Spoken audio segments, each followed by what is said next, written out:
Olá, amigos e amigas, que vocês tenham um sábado feliz, prazeroso ao lado de Jesus, que possa dar-lhes a paz. Vamos estudar a lição e hoje inicia-se um novo trimestre que tem como título Administradores Fiéis à Espera do Mestre, que todos podem ver aí, ó.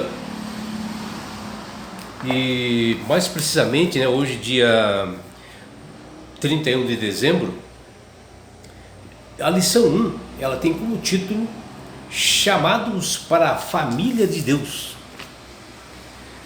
Um dos belos propósitos divinos para a vida de todos os seus filhos neste mundo é fazer parte da família dele, se relacionando com esse Criador e mantenedor do universo para amá-lo, honrá-lo e ser obediente, temente a esse grandioso Deus. E Ele nos delegou para nós sermos administradores dos seus negócios aqui na Terra.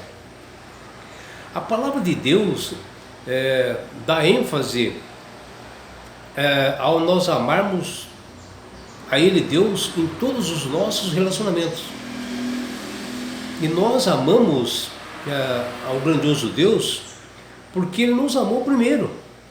Se alguém diz que ama a Deus e odeia seu irmão, é mentiroso, pois quem não ama a seu irmão, ao qual viu, não pode amar a Deus a quem não viu, que está lá em 1 João, capítulo 20, versículo 29. E por isto que Deus dá um imenso valor aos relacionamentos, principalmente dentro da família, do lar, porque foi a família constituída assim desde lá do Jardim do Éden. E Deus delegou explicitamente a Adão e Eva e que eles respeitassem o Criador e que eles tivessem todo o cuidado pessoal com toda a criação que ele, Deus, fez, e que é muito perfeita, que está lá em Gênesis capítulo 2, versículos 7 a 9 e versículo 15. O ser humano deve se relacionar bem com tudo na família, na sociedade e até com a natureza. Um dos nossos primeiros pais, o Adão e Eva, eles tinham tarefas de dar nomes aos animais, às flores, e até fazer a manutenção do Jardim do Éden, e ter um relacionamento com tudo que estava ao seu redor. Ter filhos, ensinar o caminho que eles deveriam andar, e até instruiu que nós devemos trabalhar em seu interesse aqui na terra.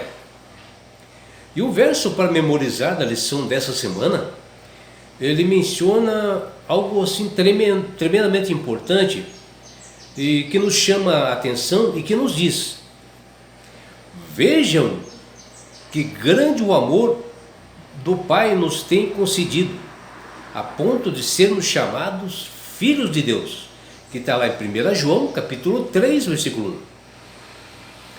A paternidade de Deus para com a humanidade é algo tão grandioso e sublime que não pode ser comparado com a paternidade terrena.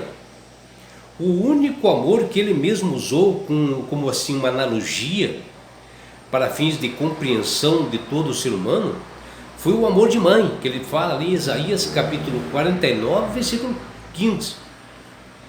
O amor de Deus, porém, é um amor incomparável. Ele está acima do nosso intelecto, que é muito limitado. Só a eternidade nos explicará sobre este amor, onde Ele, Deus, dá a própria vida para nos salvar, sendo que nós não somos merecedores disso. E Ele, Deus, se preocupa com cada um de seus filhos aqui deste mundo, em todas as suas atividades. Porque agora nós somos chamados de filhos de Deus, que está lá em 1 João, capítulo 3, versículo 1. Quando nós o aceitamos a Ele, a Deus, Ele nos dá grandes benefícios, Ele nos dá segurança, com seu amor ágape e nos abençoa assim com muitos recursos, onde nós devemos administrar com bastante responsabilidade, como recolher o dinheiro e aplicar bem nas nossas necessidades, efetuar transações assim bancárias, se planejar e fazer bem os orçamentos, administrar bem o que nós ganhamos, né, o dinheiro, desenvolver e devolver, né, o dízimo para Ele, Deus, né, que Ele é o dono de tudo nesse mundo e que nós aqui somos apenas peregrinos. Deus nos dá a capacidade, nos dá dons, Ele nos encoraja para nós administrarmos e gastarmos o dinheiro corretamente, para nós suprirmos as nossas necessidades e também nós ajudarmos ao próximo para que a sua obra avance nesse mundo. Principalmente cuidar bem de nossa família, dos nossos filhos. Somos aqueles em quem Deus confiou a criação dos seus filhos, na construção do lar, cuja base deve ser a rocha que é Cristo. Amigos, nós somos salvos pela graça e não por mérito. Não somos salvos por aquilo que nós fazemos ou deixamos de fazer, nem por usos e nem por costumes. O amor de Deus por nós, ele é incondicional. Deus nos ama não por causa dos nossos méritos ou obras, mas apesar de nossas falhas, né, e deméritos, Ele nos ama a si mesmo, como pessoas falhas e pecadoras. Nós fomos remidos de nossos pecados pelo sangue do seu Filho na cruz do Calvário, e Deus nos considera como um membro de sua família. E os crentes renascidos são crentes desde a família de Deus, que fala em Romanos 9, versículo 8. Quando as pessoas ouvem o Evangelho, né, e aceitam Jesus como Salvador e Senhor, e confessam seus pecados, e coloca a sua fé e confiança, ele faz parte dessa família de Deus mais concretamente. E nessa semana, meus amigos, nós iremos estudar diariamente sobre os privilégios e as responsabilidades que cada um deve ter ao fazer parte da família de Deus, que está lá em Efésios capítulo 3, versículos 14 a 15. E nós também iremos aprender e saber como Deus se relaciona conosco, que está lá em Êxodo capítulo 3, versículo 10, e Gálatas capítulo 3, versículos 26 e 29. E nessa semana também nós iremos aprender e saber que Deus, ele é dono de tudo. Ele é o Criador e mantenedor do universo. E nós aqui estamos como peregrinos nesse mundo. Devemos com isso aprender a administrar bem os bens materiais e todas as prosperidades que Ele nos dá, que está lá em Salmo 50, versículo 10 até 12. Está lá também em 1 Crônicas, capítulo 29, versículos 13 a 14, e Ageu, capítulo 2, versículo 8.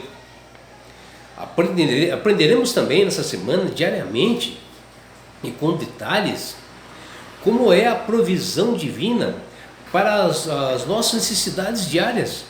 Está lá em Salmo 23, versículo 1, Salmo 37, versículo 25, e Filipenses, capítulo 4, versículo 19.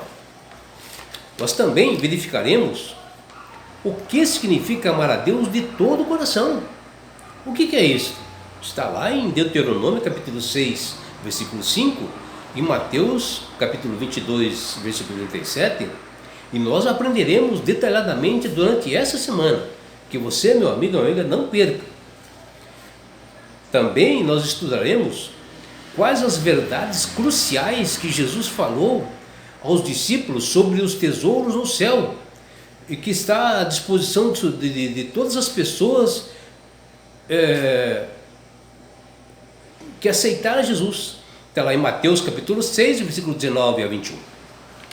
Por isso, meu amigo, minha amiga, que Deus tem falado com todas as pessoas através do poder do Espírito Santo, para que eles aceitem Jesus como Senhor e Salvador. E quando você aceita Jesus como Senhor e Salvador, a sua mente se abre, você começa a ter sabedoria, entendimento, e começa a entender como nós podemos ser realmente da família de Deus. Como assim? Estudaremos detalhadamente e além do mais, meu amigo, minha amiga, quando você aceita Jesus como Salvador, ele dá esse presente que chama-se salvação. E com isto, Jesus quer te levar-te para as mansões celestiais, quando você aceita de todo o coração a Ele como Salvador. E lá, meu amigo, minha amiga, você participará da grande bodas do Cordeiro. E sabe por que Deus quer fazer isso com você, meu amigo? Com você, minha amiga? Porque Jesus te ama. Abraços do seu amigo João Carlos Amorim.